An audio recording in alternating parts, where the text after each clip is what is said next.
All right, let's just cut right to it. You hear about AI everywhere, right? It's all noise. But today, we're going to focus on the one single skill you actually need, not just to get by, but to totally crush it in this new AI world. So let's start with the big one, the question everyone is secretly asking. Will AI take my job? And look, it's a super high-stakes question, and honestly, the answer might make you a little uncomfortable. Because, yeah, it is. And it's happening way, way faster than you think. And we're not just talking about AI doing boring, repetitive stuff anymore. No, it's getting shockingly good at creativity, at complex problem solving. All the things we thought were safe, the things we thought made us human. But here's the twist. The solution isn't to become some kind of AI genius or a prompt engineer. The people who are going to win in this new world, they're not the ones who are the best at AI. They're the ones who learn to think differently. It's a total mindset shift. Okay, so before I just give you the ultimate skill, we've got to lay the groundwork. We're going to break down 4 essential mindset shifts. You have to nail these first. Mindset number 1, stop thinking of AI as a crutch. Think of it as a personal trainer for your brain.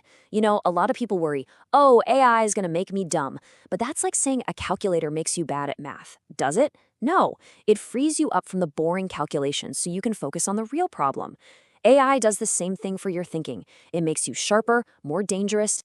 And here's a perfect example of this in action. A dad was homeschooling his kids, right?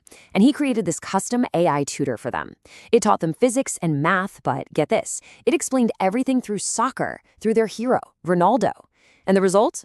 They got 100% on their tests. See? The AI wasn't doing the work for them. It was a hyper-personalized trainer that made learning stick. Okay, so once you start using AI as your trainer, you'll start to notice something interesting. You'll give it a prompt, and it'll spit out 5 different answers, and one of them will just feel right. It'll be better. That feeling, that's our second mindset. It's called taste. Taste is just your ability to spot excellence, like instantly. It's a skill, and it's a super important one. I mean, think about the legendary music producer Rick Rubin. This is the guy behind Adele, the Red Hot Chili Peppers, you name it. And he famously says, I have no technical ability. I just know what I like and what I don't like. He can't tell you the music theory behind why a song is a hit. He just knows. He feels it. That, right there, is pure taste. So how do you get that? How do you build your own taste? Well, you have to immerse yourself in greatness. Go study the masters in whatever you do. And here's a pro tip. Turn your social media feed into a masterclass. Follow the best of the best. And when you see something incredible, don't just scroll past. Stop and ask yourself, why is this so good? What makes this work? Really break it down. All right, so taste helps you recognize what's excellent right now. But to really win, you need to see what's going to be excellent tomorrow. And that brings us to mindset number 3, vision. Vision is all about seeing a future that isn't here yet, but you know it should be. And this is where AI is incredible because it can give you the data, the raw material to help you think bigger. So here's a real story. Someone I know was out mountain biking, and this idea pops into his head about robotics. So right there on the trail, he pulls out his phone and just talks a prompt into it. Give me the entire market history of robotics, key players, future trends, everything. And by the time he was done with his ride, boom, he had a data-backed analysis in his inbox. The AI gave him the data, but the vision, what to do with that data, that's still all you. Which leads us to our 4th and, honestly, most important mindset. It's care. Look, AI can pretend to be intelligent. It can write a poem, it can code an app, but what it can never, ever do is genuinely care. That's on us. That's the human part. It's that deep down desire to see other people succeed. You just can't solve important problems for people if you don't care about them. I love this quote because it just nails it. In a world of infinite outputs, care is the ultimate input. Think about that. When AI can create anything and everything instantly, the one thing that becomes incredibly scarce, incredibly valuable, is human care. That's our superpower. And just like taste, this is a muscle you can build. As a leader, actually get to know your team. Like, what are their dreams? And always, always ask for their feedback before you give yours. And when they win, shout it from the rooftops. When people know you genuinely have their back, that creates a bond that no algorithm can ever touch. Okay, let's recap.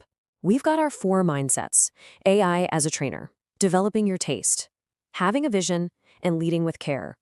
So with that foundation in place, now we're ready. It's time to reveal the one skill that pulls all of this together, the thing that actually makes you irreplaceable. So what is it? What's the one skill that ties this all together? Here it is. Be the director, not the doer. That's the whole game. See, most people are using AI like it's just a faster intern. That's like getting a Tesla and then keeping your hands glued to the steering wheel the whole time. It's insane. Let it drive. The winners, the people who are going to succeed, they treat AI like an entire team of experts that they direct. Okay, so that sounds great, but how do you actually do that? Let's get practical. Here are 3 ways you can start shifting from doing to directing right now. First step, you got to use the 10-80-10 rule. It works like this. The first 10%, that's you. That's your big idea, your vision, your strategy. Then, the middle 80%, all the grunt work, the heavy lifting, you hand that off to AI. But, and this is key, you're not done. You come back for the final 10%. That's where you apply your taste. You refine it, you polish it, you add that human magic that makes it special. Number 2, and this one's a total game changer. You need to switch from push prompting to pull prompting. So push is the old way. That's where you tell the AI exactly how to do something. But that just limits the AI to what you already know. The director's move is to pull. You tell the AI the what, the outcome you want, and then you let it ask you questions. You're pulling on its massive brain to get a result that's way better than you could have come up with on your own. And number 3, the last tactic. Stop trying to shoehorn AI into your old, broken workflows. Instead, you need to build AI-first workflows. I want you to look at everything you do. Find the part of your job that you hate, the part that's slow and clunky, and then ask the director's question. If I were to build this from scratch today with an AI team, how would it work? You're not just trying to go faster, you're reinventing the entire game. You see, when you start doing this, when you make these shifts, AI stops feeling like a threat. It becomes your superpower. And that really brings us to the whole point of this. Your true advantage in this new world, it's not the tools you use. It's not about being the best prompter. It's about who you become in the process. So please remember this. AI is not here to replace you. It's here to amplify you. It's here to free you up from the doing so you can spend more time being more creative, being a better leader, being more human. So I'll leave you with one final thought, one question to really sit with. What could AI do for you? Not to help you do more work, but to give you the time and space to be more you. Really think about that, because your answer to that question might just define your future.